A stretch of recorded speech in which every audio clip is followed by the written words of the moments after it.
do të ndalemi tek disiplina shpirtërore. Herën e kaluar neve prezantuam pikërisht të pjesë ose këto tema që neve do të studiojmë së bashku.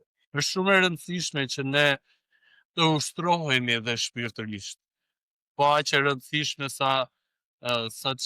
ose po aq e rëndësi sa neve i vendosim edhe për kujdesjes tonë fizike, higjienës, ushqimit, sa janë akoma dhe më të disiplinuar, më ushtrohen edhe fizikisht. Po ashtu dhe disiplina shpirtërore është shumë e rëndësishme.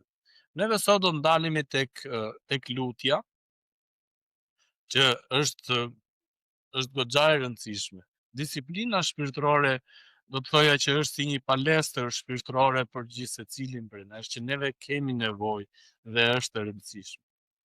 Sot do të ndalemi te lutja. Lutja në fakt që ta mësosh si të thuash me shumë imtësi, ka shumë mësime që neve mund të marrim. Unë do mundohem që të mbulojmë gjërat e rëndësishme ose ato që unë kam parë si të rëndësishme. Dikur në një kish, shumë herët, u mblodhen disa besimtarë dhe kishin menduan që ose ishte si thuash ishte si një lloj thatësire. Edhe ju lutëm Perëndis. Ju lutëm Perëndis me zell dhe me zjarre, me një lloj dëshire të madhe, me një këmbgulje të madhe, siç neve lexuam tek Mateu 6 që Jezus i tha mos u lusni, mos i përsërisni ato fjalë, mos u lusni me fjalë të mëdha ato. Mos ju zbukuroni, sepse Zoti e di. Edhe ja kërkuan Zotit sot për nesër. Edhe ndërkohë ditën e nesme do kishin lënë vendin ku do takoheshin përsëri. Edhe erdhe. Të gjithë ata, le të themi grupi i kishës ose kisha që erdhën, vetëm një djalë i vogël kishte marrë çadër me vet. Edhe ata e pyetën, po për çfarë morë çadrin? Edhe tha, po mirë, tha, o lutem me tha për shi, tha. A besojmë tha që do të bjeri shi, tha, o lutem ne tha në gjizet. Mësimet më dhaja marrin nga fëmijët të vegjël. Një nga dëshirat ose një nga hapat, le të themi, për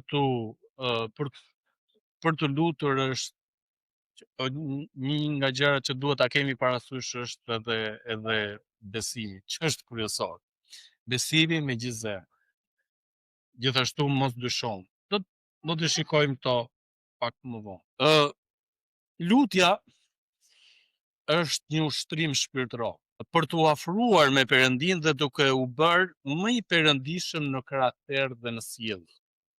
Për një rritje shpirtërore duhet gjithashtu dhe meditimi, agjerimi, kënga, bamirësia. Kto do të shikojmë më vonë. Cili është qëllimi i lutjes ose një nga gjërat kryesore? Në fakt njeriu është i krijuar në mënyrë të tillë që kur ka nevojë për të patur një lidhje të brendshme apo shpirtërore me Perëndin, lutja është një vegël apo një rrugë në mënyrë për të lavdëruar Perëndin, por gjithashtu për të treguar admirim ndaj Perëndisë. Shumë njerëz i luten Perëndin. A është ky thjesht si puna e saj llotos, hajt ta shnoj edhe një herë emrin këtu se nuk i di. Si? Ose si telebingo janë. Hajt ta blejmë një kështu atë, hajt ta blejmë një kështu. Diçka që duhet patur parasysh në lutje me Perëndin, për Perëndin, është që siç e theksova pak në fillim, është që neve duhet të jemi me besim, duhet të jemi me zemër, duhet të jemi të drejtë për drejtë, të qetë, edhe të saktë. Të saktë në kuptimin që ne nuk po dyshojmë, po shpreha jon e të besuarit është e drejtë, ose lutja jon është për lavdi të Zotit. Ju pra lutuni kështu, Atë ynë që je në qiell, ku shinjtëroft emri yt. E para Kronikave kapitulli 6, vargu 10 deri në 13, Davidi bën të njëjtën gjë. Lavdëron i jep lavdi Perëndis, shenjtëron Perëndin. Kjo është diçka shumë e rëndësishme në edhe mënyrën se si neve e nisim lutje. Si e nisim neve lutjet tona? Nuk e di si luteni ju në ato lutje tuaja personale. Gjithmonë, një nga hapat, le të themi, për se si neve shikojmë në Bibël është që ata të gjithë drejtuesit që e drejtuesit të lutjeve e nisin me falënderim. E nis Jezusi vet, aty ynë që je në qiell u shenjtëroft temri yt. Art mbretëria jot u bë vullneti ynë në tokë, u bë vullneti yt si në tokë si dhe në qiell. Neve pikërisht me këto gjëra e nisim atë lutjen tonë. Zoti e din, siç Jezusi na thot këtu, Zoti e di, Perëndia e di pra nevojat tona, problemet tona, shqetësimet tona. Po ne shpesh herë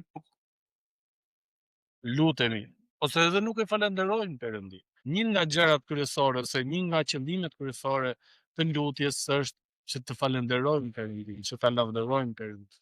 Ne kemi aq shumë gjëra për të jemi Zotit mirënjohës, të jemi Zotit falënderues, por fokusohemi te gjërat që nuk kemi. Aq shumë, lodhemi aq shumë sa trembemi se çfarë do të ndodhë. Fokusohemi tek e shkuara, fokusohemi tek e ardhmja dhe harrojmë të jetojmë të tashme. Edhe Jezusi këtë pikërisht këtë gjë po thotë. Mos u shqetësoni se çfarë do të bëjë nesër. Mos u shqetësoni se çfarë do të hani, se çfarë do të pini, se çfarë do të vishni. Se këto janë gjëra elementare. Neve shpesh herë jemi të gjithë secili prej nesh neve themi nuk jemi gati. Nëse neve duam të marrim një nisën ose një hap ose një çdo lloj gjëje, ne gjëja e parë që na vjen neve në mendje neve themi nuk jemi gati. Nuk kam. Ai nuk e di. Nuk ka, nuk mundet. Është hap shumë i rëndësishëm. Çfarë, për shembull, prindërimi. Çfarë do t'i japim për të ngrënë, me çfarë do t'i marrim kalamajin? Nuk i se dua me kalamaj se Zoti më ka beku plot. Por kur nisim që të krijuarit një familje, unë po sjell një shembull tim vetjak. Shqetësohemi pikërisht për këto gjëra. Unë jam i sigurt që po të isha sot beqar, unë përsëri do thosha nuk jam gati. Po të kisha thënë nuk jam gati para 15 vitesh. Kur e nisa atëherë, të gjithë, nuk e di a kam, ju e kam darë o e kam thënë këto, po kur u fejua, të gjithëve, se atë kohë ishte ajo koha ku të gjithë shkonin jashtë shtetit, apo jo, Itali, Greqi. Itali ishte çik kështu si më larg.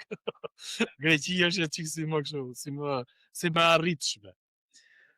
Edhe në atë kohë ata që i shkonin në Itali ose në Greqi e kishin bën leke, kishin bën në shtëpi, në dhomë, në gjë kështu. Ata kishin të drejtën që të fejoheshin, martoheshin. Edhe unë kur u fejova, të gjithë prindërit i thoshin fëmijëve, martohu, fejohu, buan tha mami, çfarë po bën? Jam Tereziti qysh po fejohesh? Po pse më çet? Po ti s'ke asnjë gjë, po e kuj detit me ka. Mi me thashë s'kam asnjë gjë, po Zoti do siguroj. E kështu e kam thënë, po ta nisim këtë bisedë. Edhe i thash dhe këtë që po ndaj me ju sot. I thash, unë asnjëherë nuk do jem gati. Asnjëherë nuk do jemi gati. Mund bënim gjëra më ndryshe, mund të ishim akoma, le të themi, nga ana ekonomike më mirë, nuk e di. Por ama krijimi familjes, për kujdesja, shqetësimi që neve kemi që tregojmë ndaj familjes tonë, tregon se sa mirënjohës neve jemi.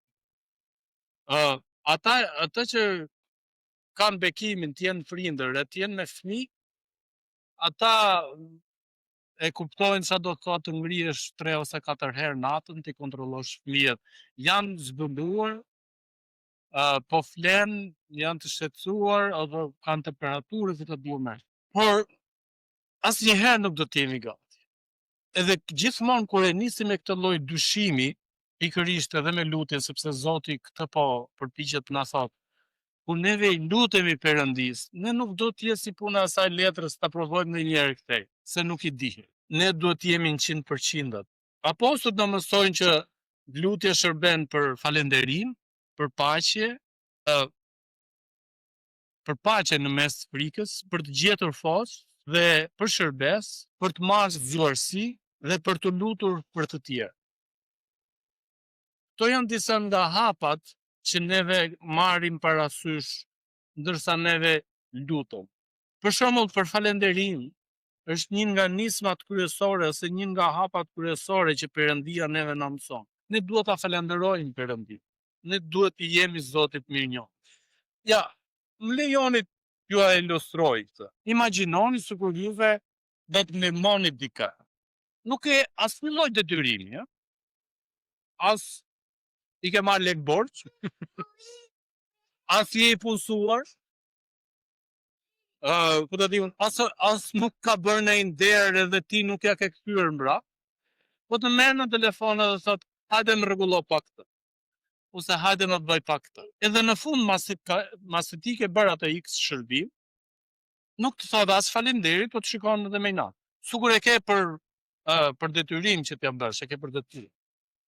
Edhe kjo do të jetë për një kohë të gjatë. Si do të silleni ju? A do të zemëroheni, a do të revoltoheni?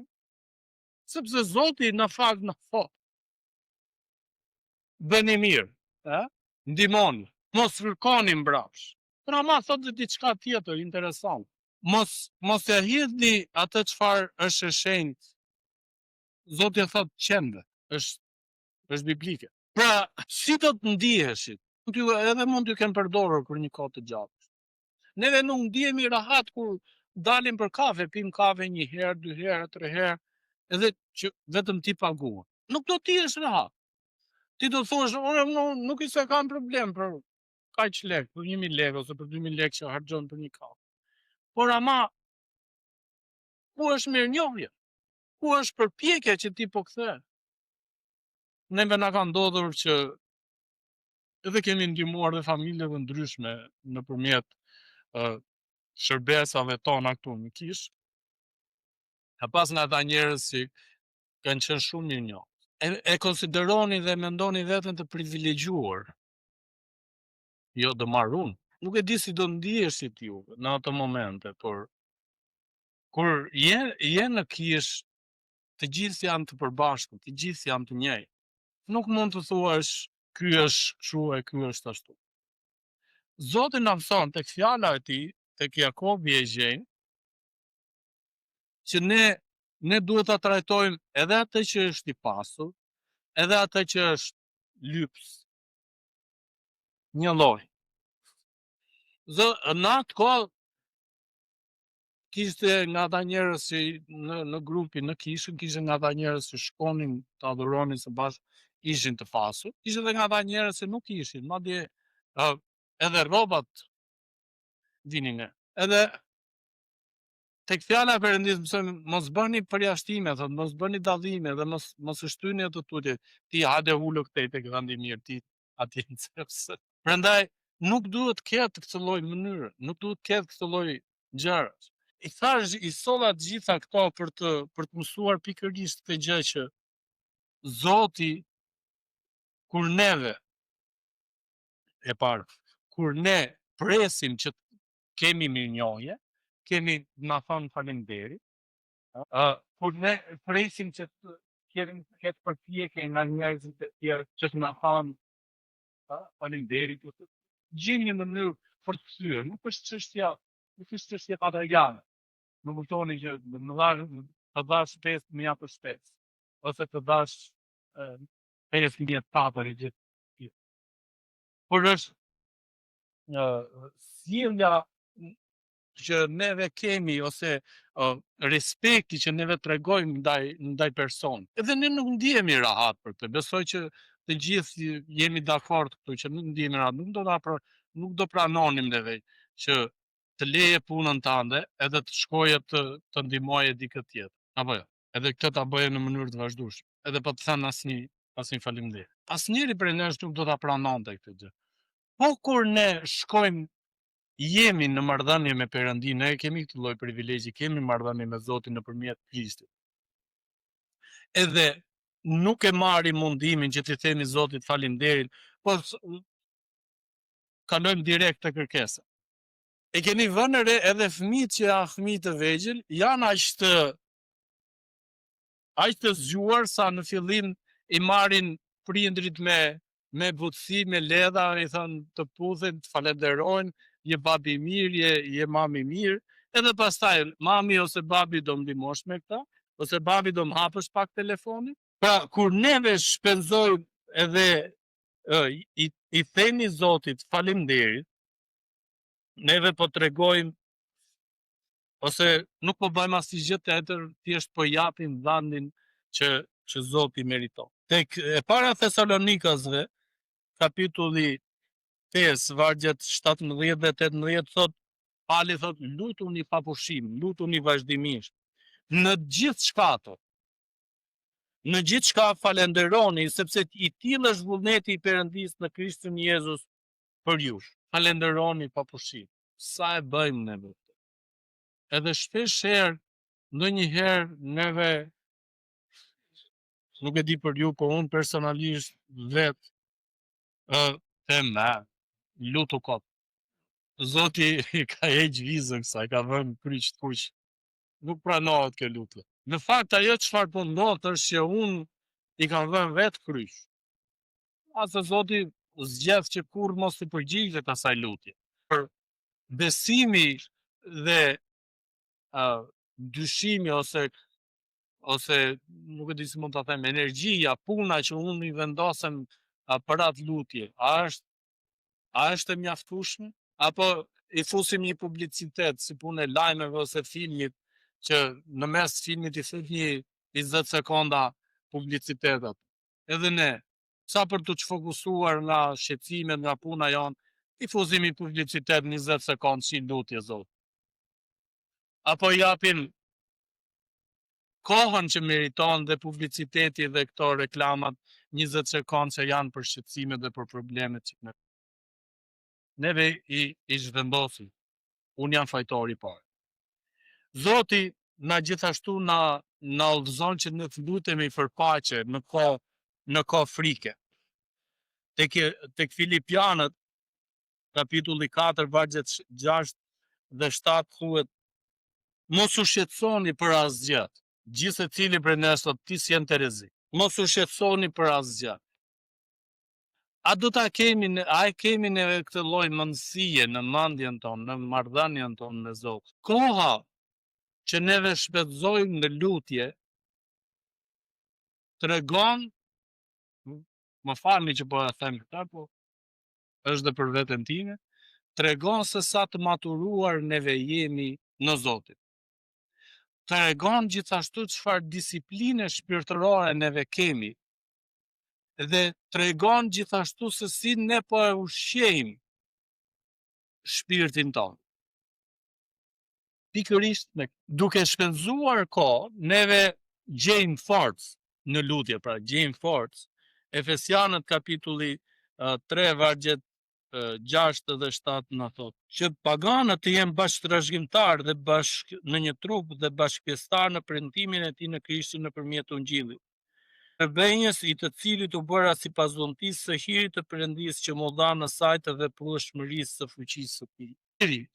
Që neve gjejmë forcës që neve marrim nga Perëndia. Na duket neve e mallnitshme që ne na është dhënë falja. A e konsiderojmë neve këtë diçka që është përtej, dhe të themi dhe imagjinatës sot.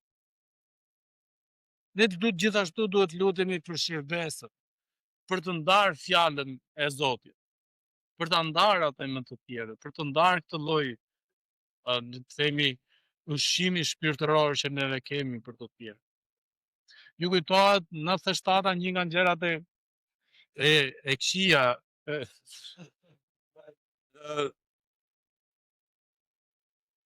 mbaj mend që atë vit neve nuk kishim prodhim. Nuk kishim mjaftueshëm, nuk siguronin bukën. Prindrit e mi llogarisnin gjithmonë sa kujtal grur ose sa kujtal miell na duhesh për gjithë vitin. Edhe Qofse neve nuk arrinin ta bënim ato, ishte goxha shqetësimi i madh, pastaj të tjerë. Edhe ndodhi rrëmuja e madhe në 97-s, shumë të tjerë shkuan të merrnin gjëra të ndryshme, zaptuan gjëra të ndryshme, neve na që s'kishim bukë hanëm, shkuam morëm dru. E më duket se morëm për një 2 vjet. Edhe u gëzuam, u kënaqëm. Por një nga gjërat që, domethënë, një nga ato gjërat e mira që ndodhi ishte edhe fakti që ne njerëzit të afërmit tanë e ndantën lajm me ne. Lajmin e mirë për të marrë bukë. Zoti thot, mos u shqetësoni për gjërat e tjera, por shqetësoni për këtë. Mos u shqetësoni për thesaret që lexuam gjithashtu tek Mateu kapitulli 6. Mos u shqetësoni për thesaret toksore, por shqetësoni për ato qellore. Të gjithë secili prej nesh është i shqetësuar këtu. Të gjithë prej nesh vrasin mendjen si do ta bëjmë X gjë dhe X gjë. Vëllezër, miq, të dashur, dashamirës, kudo që ndodheni, Zoti na thot përfshirë dhe unë me ju aty, du të isha aty te stoli. Zoti thot mos u shqetësoni për këtë gjë. Por çdo gjë parashtrojeni Zotit me lutje. Neve i kemi kthyer këto gjëra mbrapsht. Ky është bekimi që të kemi në lutje. Edhe për ta mbyllur, për ta përmbledhur këtë mësim, nëse neve do të marrim se si të lutemi, ose si mësim si të lutemi dhe cili është qëllimi i lutjes. Radhë parë është neve duhet ta nisim lutjen tonë me falënderime dhe lavdërime ndaj Perëndisë. Sepse në fakt ky është qëllimi kryesor i lutjes, që ta lavdërojmë dhe ta falenderojmë Perëndin në qetësinë tonë, në fshehtësinë tonë. Dhe Zoti thot hatas, Jezusi na e thot tek Mateu kapitulli 6 që ne lexuam. Lutuni në fshehtësi dhe Perëndia që ju dëgjon dhe ju shikon në fshehtësi do t'ju shpërblej haptas. Paqja dhe hiri i Perëndis qoftë me gjithë secilin prej nesh, dhe Zoti na dhënë forcë. Zoti na shtoi atë dëshirën, zjarrin për të shpenzuar kohë në lutje.